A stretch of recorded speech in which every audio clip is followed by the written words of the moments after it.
La abundancia y la prosperidad tienen que ver con nuestra conciencia. Cuando sabemos quiénes somos, ya tenemos todo lo que necesitamos. En ese momento, somos ricos. Al abrir nuestro corazón y confiar, damos permiso para que todo se manifieste en nuestras vidas. Este es el tema que les propone hoy su canal de espiritualidad y salud mental, con la conferencia de Gonzalo Rodríguez Fraile. Escuchémoslo. Como siempre, es un placer para mí estar con vosotros hoy también. Y hoy toca que digamos alguna cosilla, a ver si es interesante, sobre la abundancia y la idea de incondicionalidad, ¿no? Que están estrechísimamente relacionados, porque sin incondicionalidad no hay abundancia, ¿no? Entonces, claro, os recordamos también que vamos a hablar sobre la abundancia desde un nuevo contexto de la realidad que ya hemos explicado suficientemente, ¿no? Y que es un contexto ya más espiritual y menos materializado, ¿no? Y como siempre, pues lo primero que tenemos que decir al respecto es que siempre que aprendamos a vivir desde el alma tendremos garantizada la abundancia, pero no desde el ego, ¿verdad? Porque el ego se relaciona con lo finito, ¿verdad? Y el alma es lo que se relaciona con lo infinito, ¿ok? Entonces, lo primero que tenemos que decir es que la abundancia es el estado natural del universo, ¿ok? Y que la abundancia solo se nos limita a veces porque nuestros filtros, o sea, pueden estar sucios, ¿verdad? Y nuestra necesidad de aprendizaje de ciertos valores internos que ahora explicaremos y que garantizan, en mi opinión, la abundancia, pues todavía no lo hemos conseguido, por la razón que sea, porque para eso estamos aquí, para aprender, ¿no? Pero sí tenemos que saber que la abundancia es el estado natural del universo y que cuando no nos sentimos que estamos en abundancia es porque hay algún fallo dentro de nosotros que todavía tenemos que corregir, ¿no? También quiero decir que la abundancia no se refiere solo a tener suficientes recursos económicos, ¿no? Aunque lo incluye, ¿verdad? Aunque lo incluye. Pero la abundancia afecta a otros tipos de resultados del ser humano, ¿no? Como son los recursos necesarios para vivir una vida digna, la calidad de las relaciones humanas, la salud y la adaptación al medio, ¿no? Como resultados externos de los que ya hemos hablado en otras charlas. Y también se refiere a los resultados internos de paz, felicidad y espíritu de servicio, ¿no? O sea que la abundancia es algo más amplio, digamos, que simplemente los recursos económicos, aunque incluye la idea de tener suficientes recursos económicos para tener una vida digna, ¿verdad? Y también quiero decir aquí que no hay que confundir la abundancia con la pobreza o con la austeridad, ¿no? Porque esto hay que usar bien el lenguaje, porque si no el lenguaje afecta a nuestra mente y podemos entrar en confusión, ¿no? Vamos a ver, la abundancia es una virtud espiritual, la austeridad es una virtud espiritual, pero la pobreza, es decir, la ausencia de recursos materiales necesarios para una vida digna, no es una virtud espiritual, es una limitación egoica, ¿verdad? Y tenemos que, pues, también aprender a salir de ella, ¿no? Fíjate que en una ocasión yo le pregunté a Teresa de Calcuta cuántos recursos había recibido a lo largo de su vida, ¿no? Ella me contestó riéndose que muchos millones, lo que pasa que no se los había gastado en peluquería, ¿no? Pero no es que no hubiera obtenido esos recursos, ¿no? Gandhi nunca se murió de hambre y Jesucristo menos, ¿no? Todo el mundo le invitaba a comer o a quedarse o a dormir o lo que sea, aunque solo sea para escucharle hablar. O sea, lo que quiero decir con esto es que los altos niveles de conciencia, ¿verdad?, que ya tocamos en el curso anterior y no lo voy a repetir porque si no, no hay tiempo para el resto de la sesión de la abundancia, siempre tienen garantizada la abundancia, ¿verdad? Siempre. No encontrarás nadie de cuarto nivel de conciencia que tenga dificultades en vivir, no sé si me explico, ¿no? En tener cubiertas sus necesidades más esenciales en la vida, ¿no? Porque además los niveles altos de conciencia son muy eficientes, ¿no? Y lo menos eficiente que existe, como sabéis, pues es la guerra, la corrupción, la inseguridad jurídica, en fin, todas esas cosas son propias de los niveles de conciencia bajos, pero no de los altos, ¿no? Y, por ejemplo, os voy a poner un ejemplo de lo que me refiero, ¿no? Porque a veces los ejemplos ayudan, ¿no? Mira, una ocasión yo intervine en una situación en la que, por una razón, había que limpiar un pantano, ¿no? Y claro, se habían recibido 3 presupuestos para limpiar el pantano. 2 costaban 25 millones de euros y estaban basadas en tecnologías clásicas. Y uno, que era químico y no sé qué, era solo de 3 millones.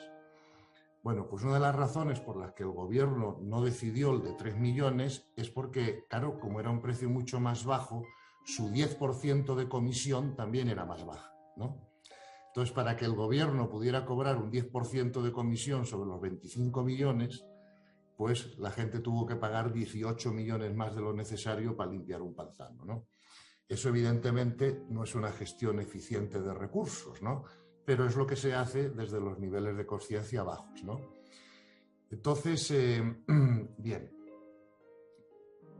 como siempre, la abundancia es una situación que refleja nuestro estado interno, ¿no?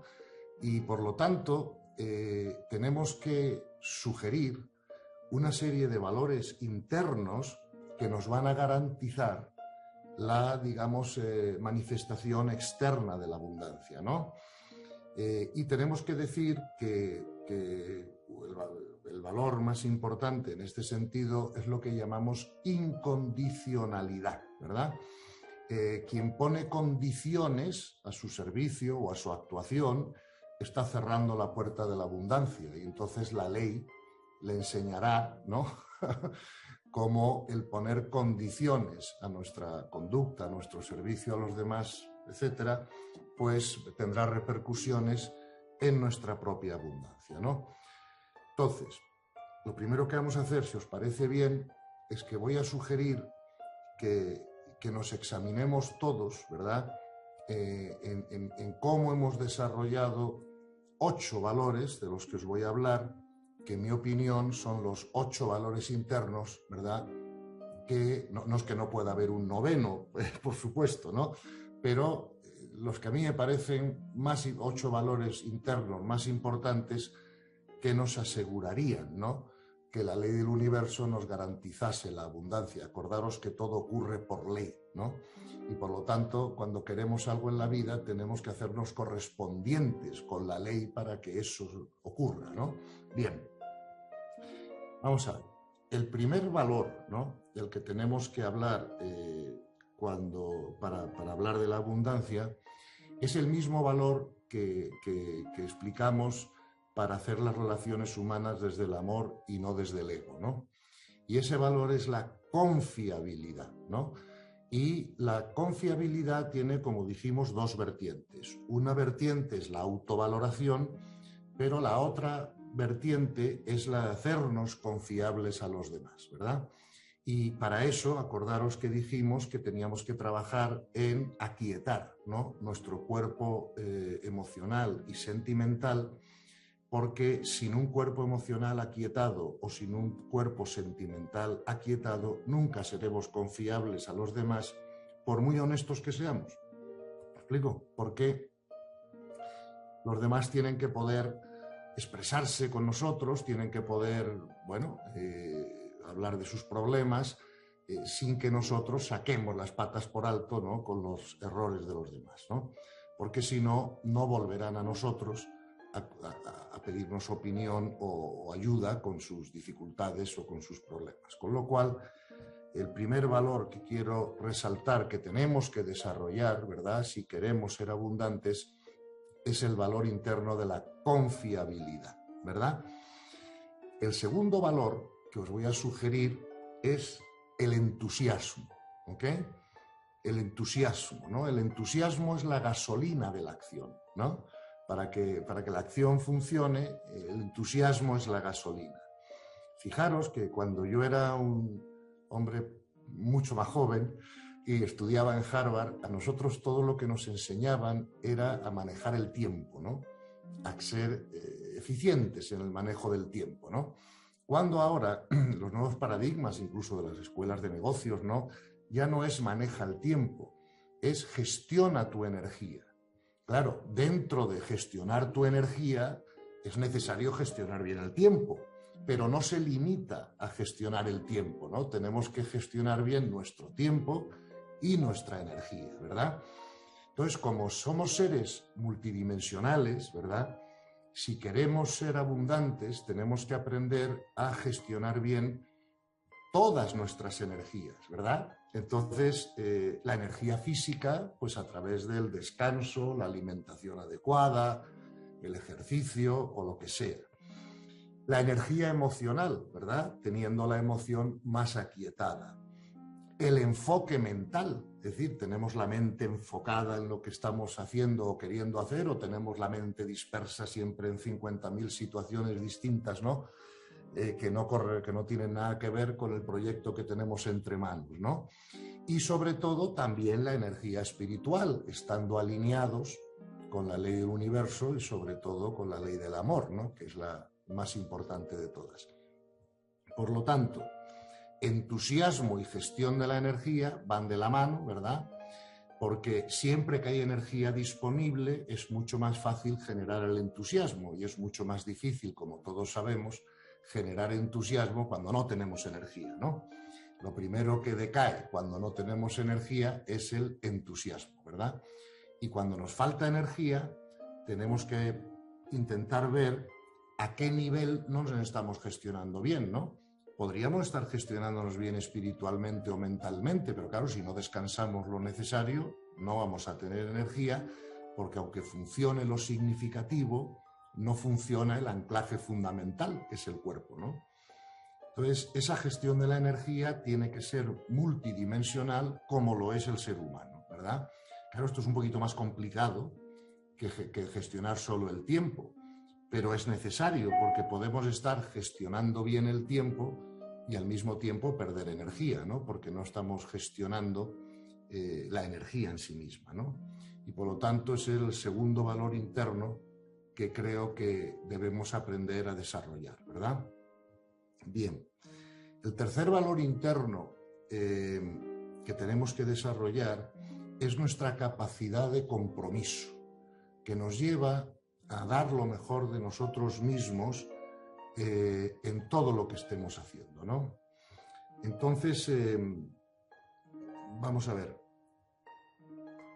En el mundo de la materia no hay independencia, lo que hay es procesos de dar y recibir que están regidos por la ley, ¿no?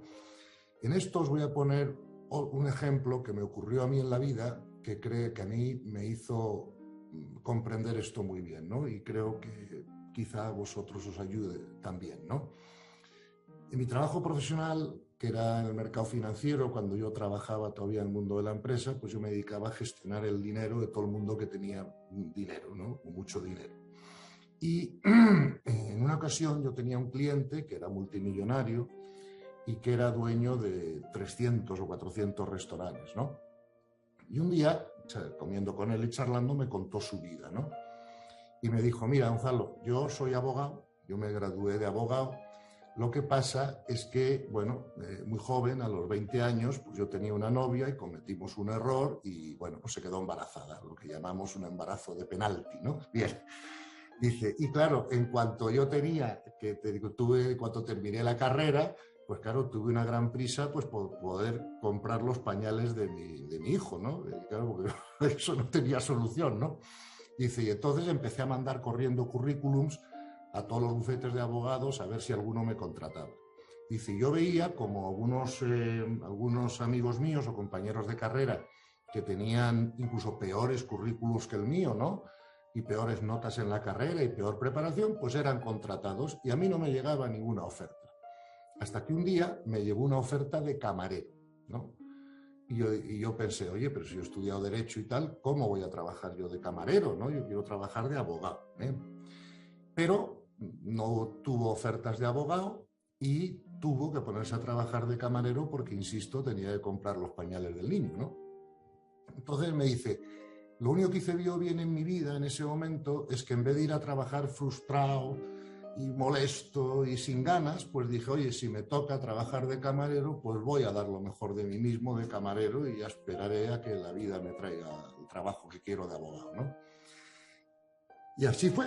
Y me dice, mira, me contrató un restaurante que estaba un poco hundido y tal, pero bueno, yo empecé a ser muy simpático con todos los clientes, incluso sugería al chef algún cambio de plato, algún cambio del menú, y el restaurante empezó a llenarse y a llenarse y a llenarse.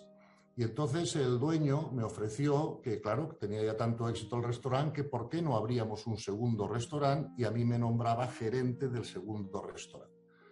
Y eso es lo que hicimos, abrimos un segundo restaurante, yo fui el gerente, el restaurante tuvo mucho éxito, y ya ha pasado 1 año y medio que yo había aprendido ya todo el oficio del restaurante y cómo funcionaba todo aquello y tal y cual, digo, oye, ¿y por qué no abro yo uno mío? Y entonces, dice, abrí mi propio restaurante.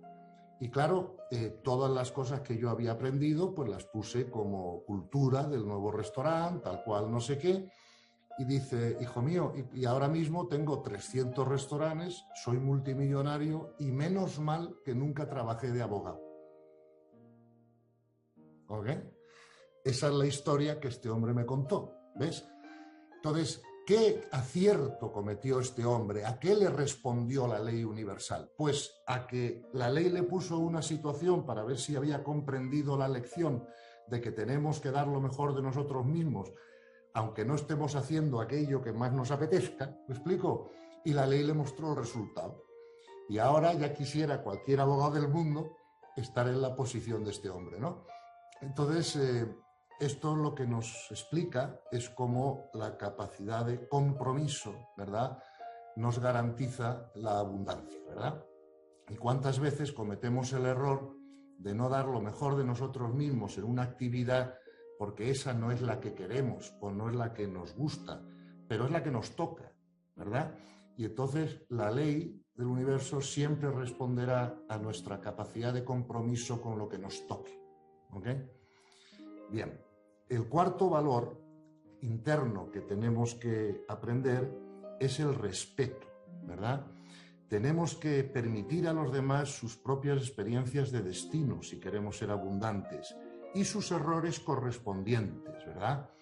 Tenemos que tener en eso benevolencia para no perder energía. Recuerdo aquí también una experiencia mía propia, ¿no?, de un empresario que era cliente mío, que un empleado suyo había cometido un error que le había costado mucho dinero a la empresa, ¿no? Y él me dijo que no lo había despedido. Y yo le dije, ¿y cómo, y por qué, no? Y él me dijo, pues mira, precisamente porque como ya cometió un error que me ha costado tal, estoy seguro que ya no va a volver a cometer ese error. Y si ficho a alguien nuevo, lo mismo vuelve a cometer el error, ¿no? Con lo cual, a veces, ¿verdad?, no comprendemos cómo funciona la ley, ¿no? Y el respeto incluye tolerar los errores de los demás, ¿verdad? Sobre todo cuando en el otro pues hay un propósito de enmienda o de reconocimiento del error, ¿no? Y el respeto está opuesto a la venganza, ¿no? o al disciplinar, ¿no? Es decir, el respeto es darle a los demás igual que Dios nos da a nosotros, eso está en el Padre Nuestro, perdónanos nuestras deudas como nosotros perdonamos a nuestros deudores, ¿no? Entonces,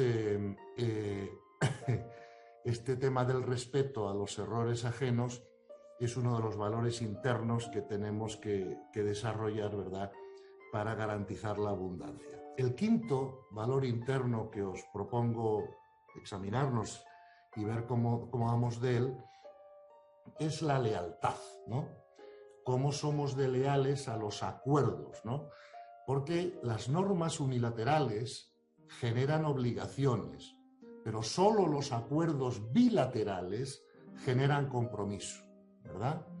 Entonces tenemos compatibilidad con otras personas cuando se hacen y se modifican acuerdos con facilidad, ¿verdad?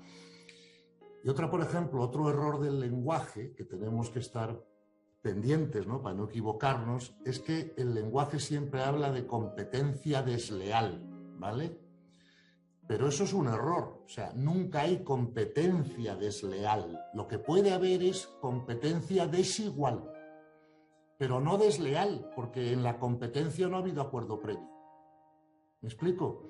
La deslealtad solo se refiere, ¿verdad?, a no cumplir los acuerdos bilaterales a los que sí hemos llegado, ¿no?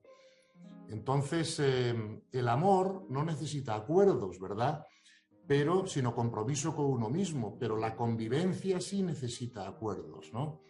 Por eso, fijaros bien que el problema no está tanto en la multiplicidad. El problema está en la multiplicidad que ha olvidado nuestro origen común, ¿verdad? Entonces, esto es importante comprenderlo y saber qué es la lealtad, ¿no? Entonces, la lealtad es el compromiso de cumplir nuestros acuerdos bilaterales, ¿no? Bien. El sexto valor que nos va a garantizar siempre ser abundantes es el servicio, ¿verdad?, del que hablaremos en la última sesión con más profundidad, y siempre además que comprendamos que es un servicio sin sufrir con el servido, ¿verdad?, para mantener nuestra energía, ¿ok? Siempre daros cuenta que la ley del universo siempre dará más al que más hace, porque el que más hace es el que más necesita, ¿no? Y el que más necesita para hacer su servicio, más recibirá, ¿verdad?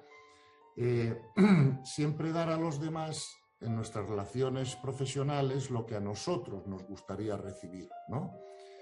Y hay una fórmula matemática que no se me puede olvidar, ¿verdad?, que sí que os quiero dejar sugerida, ¿no?, que es esta, ¿no?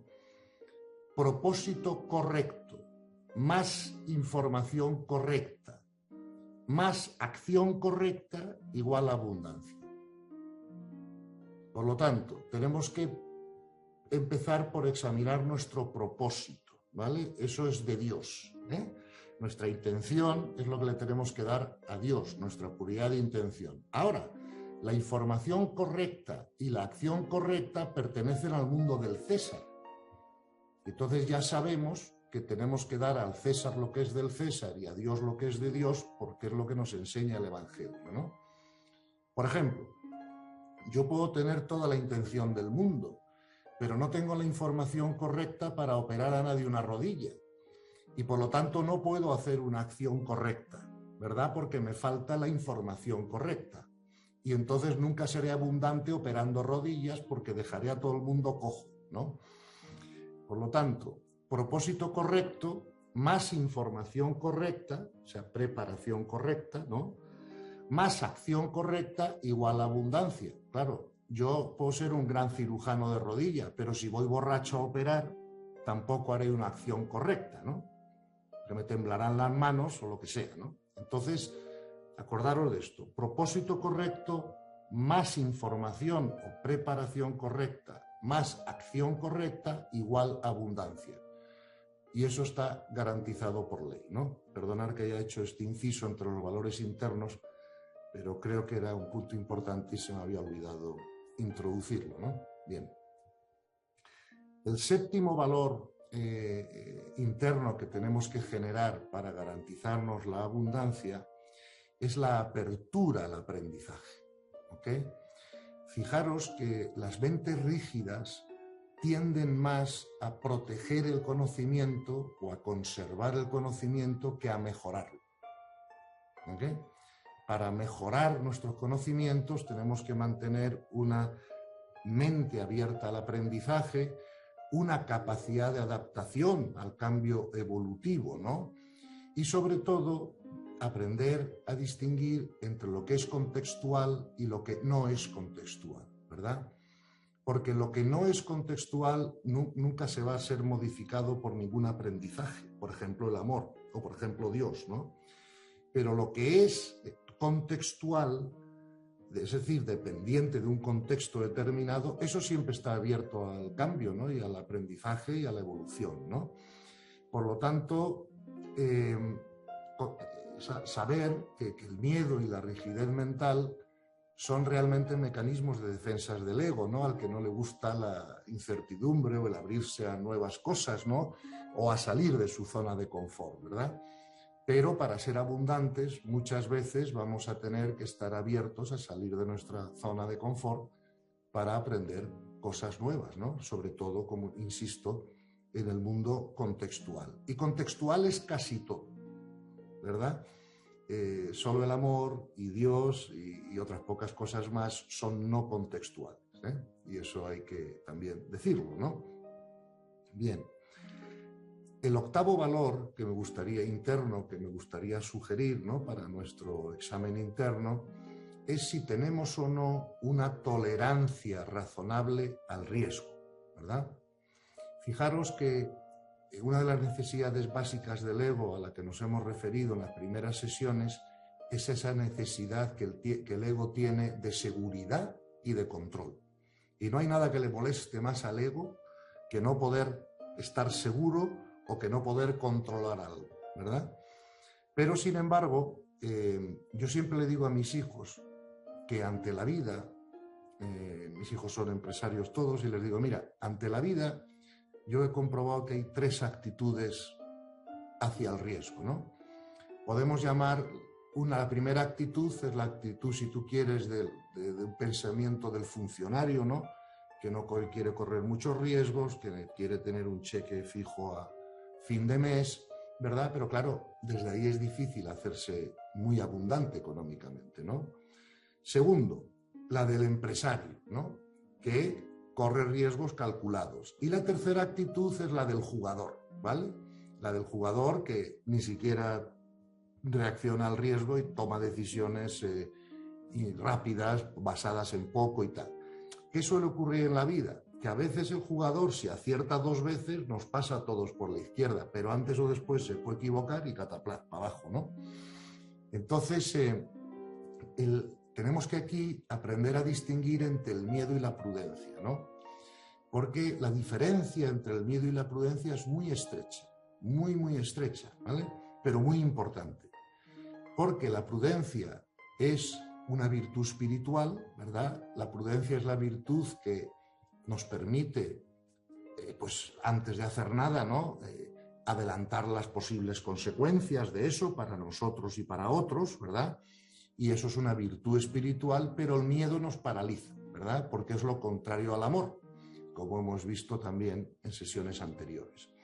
Entonces, y claro, el jugador no tiene miedo, pero tampoco tiene prudencia, por lo tanto, no es la actitud ante el riesgo adecuada, ¿no?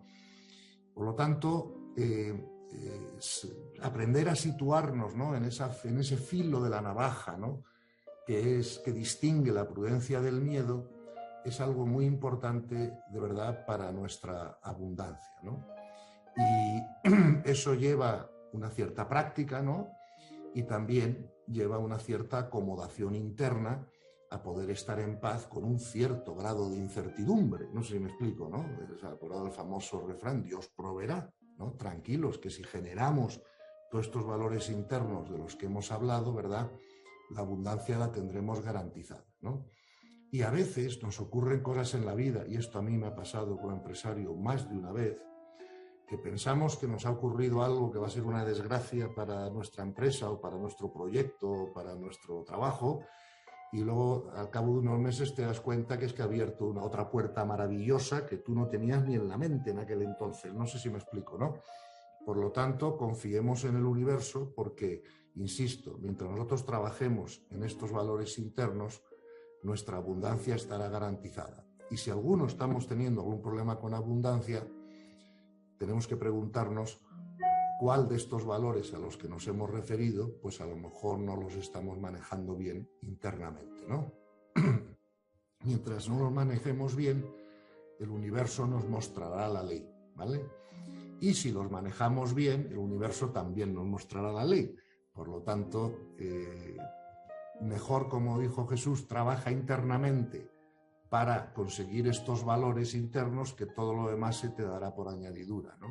Todo lo demás te lo dará la ley, ¿verdad?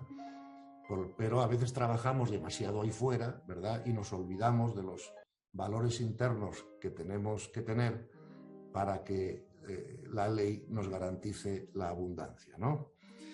El sufrimiento es el gran enemigo de la abundancia, ¿verdad? Porque el sufrimiento, como hemos dicho muchas veces, nos indica, igual que la fiebre nos indica que tenemos una enfermedad en el cuerpo, el sufrimiento nos está indicando que tenemos una enfermedad en la mente, ¿no? Y por lo tanto, el sufrimiento consume mucha energía y no tenemos energía disponible para el entusiasmo, para la capacidad del compromiso, para el servicio o para la apertura al aprendizaje, ¿no? Que son valores internos necesarios para garantizarnos la abundancia, ¿ok? O sea, que con esto hemos repasado así muy rápidamente, ¿no? Por el tiempo que tenemos, pues esos 8 valores internos que yo sugiero examinar para que tengamos la abundancia garantizada. Hemos ofrecido una fórmula matemática, ¿no?, para la abundancia, y creo que es útil tenerla en la mente, y hemos distinguido hasta ahora entre abundancia, pobreza y austeridad, ¿no? Bien, vamos a ver. Otra cosa que yo tuve que cambiar de manera de pensar, ¿no?, como una idea nueva que os lanzo ahora, ¿no?, como empresario, fue que, claro, como yo hice mi máster y todo eso hace ya, pues, no sé, por más de 40 años, pues claro, entonces sabía lo que se sabía, ¿no? Y yo recuerdo que una de las cosas que nos enseñaban en el máster de administración de empresas era a manejar, a gestionar por objetivos, a ponernos metas, ¿verdad? Pero con el tiempo he comprendido que las metas pueden limitar la abundancia, ¿no? Porque si nosotros le decimos al universo, nosotros lo que queremos es vender 4 casas al mes, pues el universo dirá, bueno, pues vende 4 casas al mes, ¿vale? Pero ¿por qué no 40? ¿Verdad? Entonces, siempre que nos ponemos metas sin darnos cuenta, podemos estar limitando la abundancia del universo, ¿no? Fijaros además que las metas son siempre egoicas, salen de nosotros, ¿verdad? Y por lo tanto, lo que yo os voy a proponer hoy, en este sentido, es que sustituyáis la idea de metas o objetivos por la idea de propósito, ¿verdad? Que aprendamos a dar lo mejor de nosotros mismos. Por ejemplo, si somos vendedores de casas, ¿qué sentido tiene que nos pongamos la meta de vender 4 casas al mes? ¿Y por qué no 40 y por qué no 400, ¿no? Quiero decir con esto que si nosotros purificamos nuestro propósito, tenemos preparación adecuada y hacemos acciones correctas, pues estemos abiertos a que la meta la ponga Dios, porque el ego es el que quiere controlar el objetivo. No sé si me explico. Mientras que nosotros lo que tenemos que controlar es nuestro proceso interno, ¿verdad? Y ya el objetivo, la meta nos la pondrá la ley. ¿Eh? Entonces, esto es algo que me costó a mí, claro, por la formación que yo tenía, ¿no?, de tantos años de una idea equivocada, corregirla en mi mente, ¿no? Pero lo hice y me funcionó muy bien en la empresa. Vi que cuando en vez de centrarme en que todos cumplieran objetivos, me centré en que todos dieran lo mejor de sí mismos y aumentaran su capacidad de entusiasmo y de compromiso y de aprendizaje y de respeto y tal, ¡guau!, las metas se multiplicaron por 10 sin tener que cambiar yo las metas, ¿no? Y eso es algo que ya no solo os lo digo de forma teórica, ¿no?, sino que tengo la experiencia práctica, ¿no?, del tema, ¿no? Es más, quien es feliz y disfruta con lo que hace siempre será abundante, ¿verdad? Fijaros que yo no soy experto en griego ni en arameo, porque no tengo ni idea, ¿no?, de esos 2 idiomas, pero sí he hablado más de una vez con personas que sí son expertos en esos idiomas. Y una de las enseñanzas bíblicas que yo creía que había una contradicción era esta, ¿no?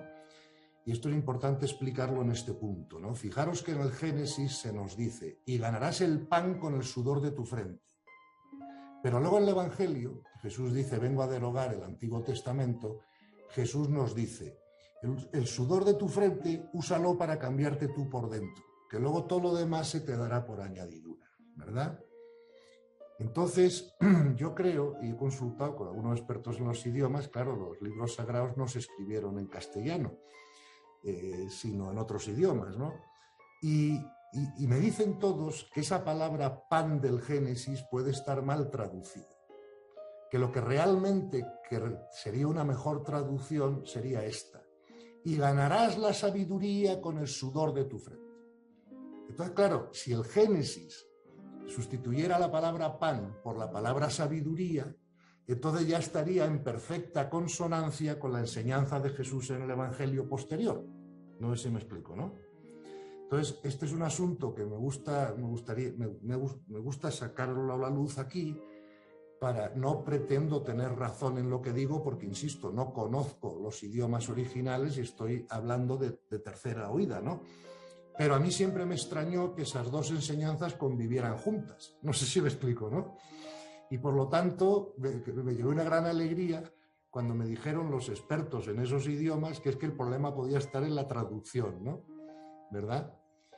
Un poco como pasa con la palabra pecado, ¿no? Porque la mejor traducción en griego y en arameo de la palabra pecado es miss the mark en inglés, fallar el objetivo, ¿no? Entonces hay que tener cuidado a veces con los libros sagrados antiguos porque claro, dependemos mucho de las traducciones y las traducciones pues no siempre aciertan del todo, ¿no? Entonces eso también os lo quería, digamos, aclarar, ¿no? Bien, por último, y en los pocos minutos que nos quedan, ya hemos hablado de qué es la abundancia, hemos hablado de la fórmula matemática, hemos hablado de los valores internos, ¿no?, que tenemos que desarrollar para tenerla garantizada. Hemos hablado de la no conveniencia de ponernos tantos objetivos como estamos acostumbrados a hacer, sino más bien sustituir eso por un cambio de propósito, ¿verdad? Y por dar lo mejor de nosotros mismos. Y hemos hablado también de la posible contradicción que hay entre el Génesis y el Evangelio, en dónde debemos trabajar, ¿no? Y a dónde debemos aplicar el sudor de nuestra frente, ¿no? Por último, y si os parece bien, me gustaría sugeriros ya algunas actitudes, ¿no?, de conducta que también nos van a garantizar la abundancia, ¿no? Ya no son necesariamente valores internos, pero sí son algunas actitudes y conductas que nos van a generar la abundancia y que son las 8 o 9 siguientes que os voy a sugerir rápidamente, ¿no? La primera de ellas es la integridad, ¿verdad? Tenemos que tener una actitud íntegra, ¿no?, en el universo, porque la regla de oro espiritual, y me costó a mí esto mucho como empresario entenderlo, pero no tengo duda ninguna que la regla de oro espiritual en este sentido es que el fin no justifica los medios, ¿verdad? Por ejemplo, si una persona se encuentra un billete de 20 euros en el suelo después de una gran conferencia y todo el mundo se ha ido ya y ahí ha quedado un billete de 20 euros y hace así, mira para arriba, no le ve nadie, no hay cámaras, ¡pum!, se lo mete en el bolsillo, ¿no?, sin preguntar de quién son. Claro, él piensa que se ha ido de rositas, que no le ha visto nadie, nadie le va a denunciar, ¿verdad? Pues mira, tengo 20 euros extra para gastármelo en un café. Y lo que se olvida es que el universo sí lo ha visto, ¿verdad? Y por lo tanto, esos 20 euros que se ha metido en el bolsillo, que no eran necesariamente, que no eran suyos realmente, es posible que luego les cueste mucho más dinero que eso, ¿no?, en la vida. Pero claro, él no va a ser nunca consciente de ello, ¿no? De repente se le empiezan a bloquear cosas por ahí, empiezan a irle peor esto y aquello, y dice, bueno, ¿pero qué he hecho yo para que esto sea así? Pues mira, hijo, quizá te metiste 20 euros en el bolsillo que no eran tuyos porque pensaste que nadie te iba a pillar, pero el universo sí te pilló. Y del karma no se escapa nadie, ¿no? Por lo tanto, esa actitud íntegra nos va a ayudar, ¿verdad?, a generar abundancia en nuestra vida y que luego no se nos bloqueen otras cosas, ¿no? Bien. Otra cosa dentro de esta idea de integridad es que si queremos ser abundantes debemos respetar la relación que hay entre nuestra compensación y la generación de valor, ¿no? Por ejemplo, puede haber una persona que mañana lo nombren ministro, que no tenga ni idea del tema en cuestión y que acepte el cargo sin estar preparado para ello, cobre el sueldo y luego se siente en su oficina y no haga nada más que mandar WhatsApp y no sé qué y no sé cuántos. Y cree que es abundante. ¿Ok? No es abundante porque no está respetando ¿verdad?, esa relación que hay entre la generación de valor y la compensación, y el universo le pasará factura después, con toda seguridad. ¿Vale? Por lo tanto, no debemos cobrar si no hemos generado valor. ¿Ok? Eso es una regla de oro en el universo que está dentro de la ley de compensación. A veces la vida nos da la oportunidad de poder cobrar por algo sin haber generado valor, ¿no? Pero eso no es íntegro y pagaremos mucho más dinero después. Otra idea, otra actitud importante en el tema de la abundancia, que también es una enseñanza del Evangelio, ¿os acordáis del diezmo, no? La idea del diezmo es engrasar el universo, ¿no? No quererse quedar con todo en una negociación, dar espacio a que el otro también salga de allí ganando algo, ¿no? Os voy a poner un ejemplo que me ocurrió a mí al respecto en este sentido, ¿no? Una vez un cliente mío que era multimillonario, estaba de viaje en Miami, que es donde yo vivía, ¿no? Y me dijo si le podía acompañar a una tienda de vídeos porque quería comprar 100 películas en inglés para llevárselas a su país y que sus hijos aprendieran el idioma viendo películas y tal. Como el vídeo estaba a 2 minutos de mi casa, pues le dije, pues encantado, venga, vamos, te acompaño y te traduzco con el vendedor y lo que sea. Bueno, este hombre, que tenía miles de millones, le quiso apretar tanto en el precio al vendedor. Primero, a mí me puso incómodo, y segundo, al vendedor le dijo, mire usted, no le puedo vender los vídeos porque para perder dinero, pues prefiero no vender. ¿Ok? Entonces, a este hombre, el haber pagado $2 más por vídeo, no le hubiera supuesto, vamos, o sea, ni se hubiera enterado, no sé cómo explicarte, ¿no? Pero esa actitud de querer apretar al otro, apretar al otro, apretar al otro para ganar siempre tú lo más posible, es algo que el universo no va a perdonar, ¿no? Hay otra enseñanza de eso en el Evangelio, como sabéis, que se refiere a la deuda que tenía un noble con el rey, que el rey se la perdona, pero que luego el noble no se la perdona a su criado, ¿no? Y el rey se entera y lo que ocurre después, ¿no? Entonces, en ese sentido, siempre engrasar el universo, ¿sabes? Dejar que todo el mundo gane algo, tenga su margen, puedan continuar con su medio de vida, ¿no? Y no nos aprovechemos nunca de ocasiones de personas que están un poco más apretadas en ese momento por lo que sea y claro, podemos tomar ventaja, ¿no? Eso no nos lo perdonará nunca el universo y generaremos un gran karma, ¿no? Bien. Otra cosa, otra actitud que tenemos que tener en nuestro trabajo profesional es no trabajar por dinero. O sea, dejar que el dinero sea una consecuencia de nuestro trabajo, ¿verdad?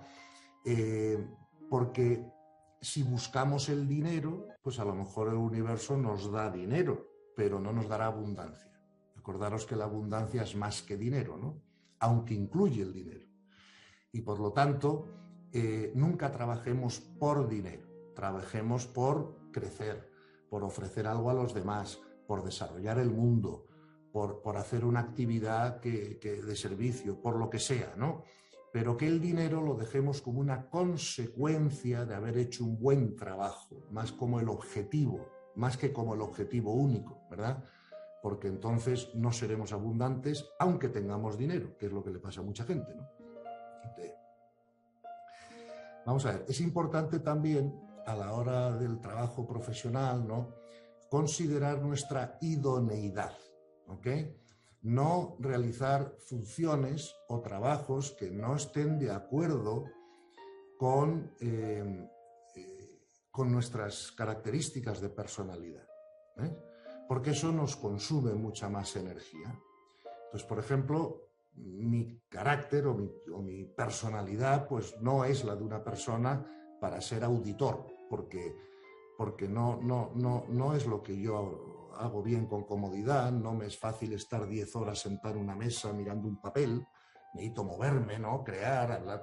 Bueno, entonces cada uno tenemos una personalidad que Dios nos ha dado y hay una serie de funciones que son más fáciles o menos para unos que para otros por sus características de personalidad. Entonces, los sabios de la antigüedad siempre nos dijeron, conócete a ti mismo, ¿no? Pues en esto también. Entonces, mirar a ver cuál es la personalidad de cada uno, cuáles son las funciones o los trabajos que nos salen más naturales, que nos consumen menos energía, ¿verdad? E intentemos, pues, dedicarnos a ello, ¿no? Otra actitud que os voy a sugerir es la famosa regla del 80-20, ¿ok? Todos los especialistas de la actividad profesional dicen que solo un 20% del tiempo que nosotros le dedicamos a nuestro trabajo es realmente importante y que el otro 80% se suele gastar en actividades pues superfluas o secundarias o no importantes, ¿verdad? Y es aquel famoso libro que se escribió en Estados Unidos hace unos años, no sé si lo conocéis, que se titula en inglés Don't Sweat the Small Stuff. En español se traduciría No sudes lo pequeño, ¿no?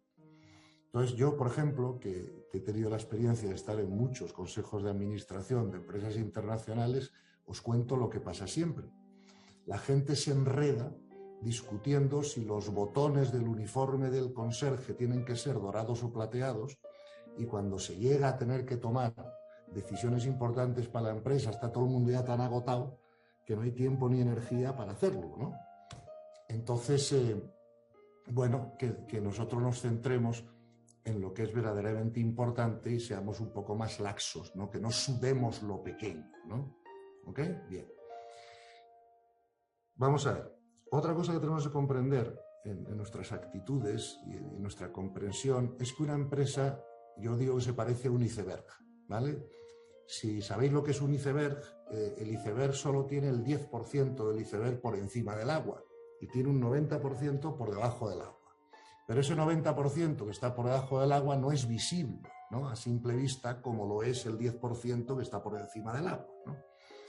Otra de mis experiencias en los consejos de administración de muchas empresas es que, otra vez más, todo el mundo se ocupa del 10% que está por encima del agua. Pero nadie se ocupa del 90% que está por debajo del agua, que es lo que sostiene a ese 10% por encima del agua, ¿no? Y entonces, este es un tema a tener muy claro, ¿no? Y a no cometer nosotros el mismo error, ¿no? Acordaros que todo grupo empresarial o todo grupo profesional es un iceberg y que tenemos que no solo tener consciente lo que está encima del agua, ¿no? Sino también todo lo que está por debajo del agua que sostiene todo eso, ¿no?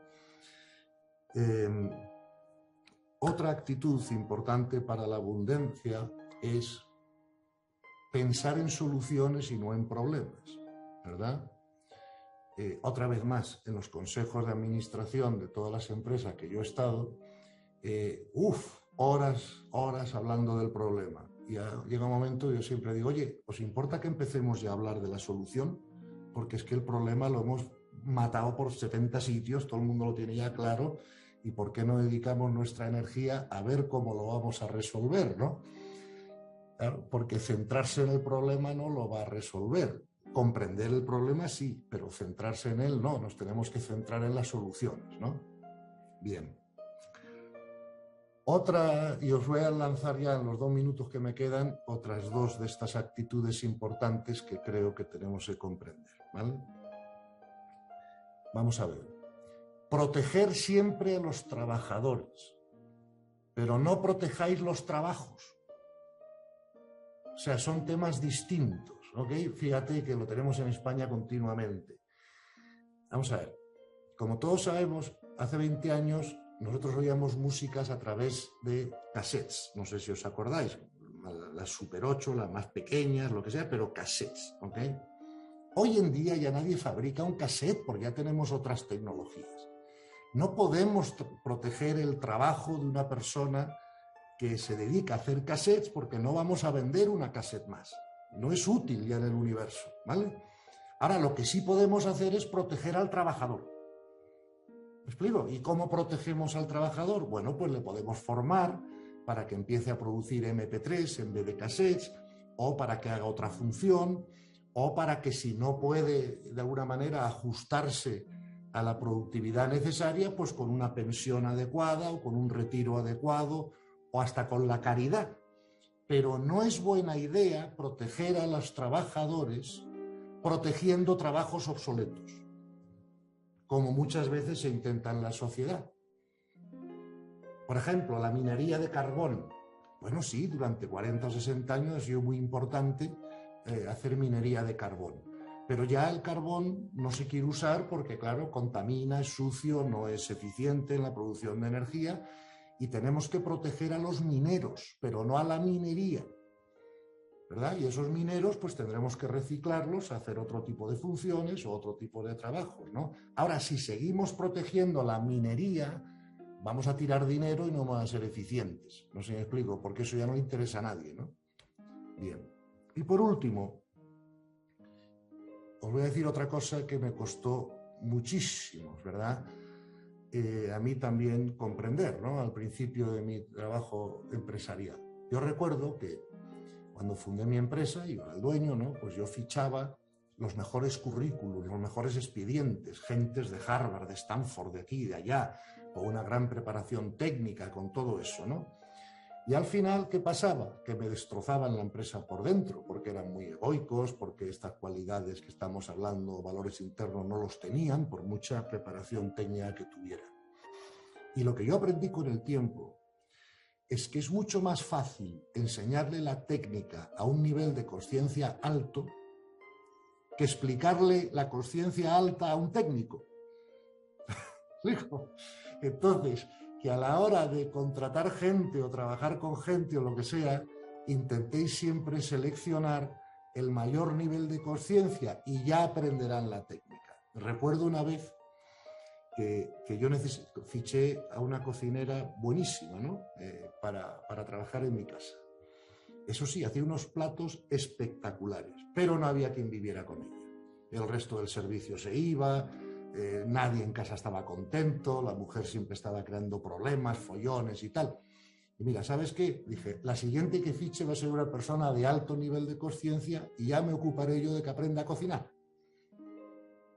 Y así vamos a convivir en más paz y en más armonía y la casa va a ser un hogar y no un hotel, ¿no?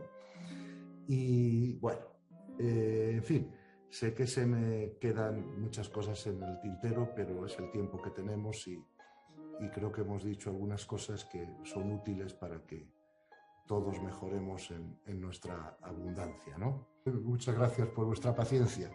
Hemos llegado al final de esta conferencia.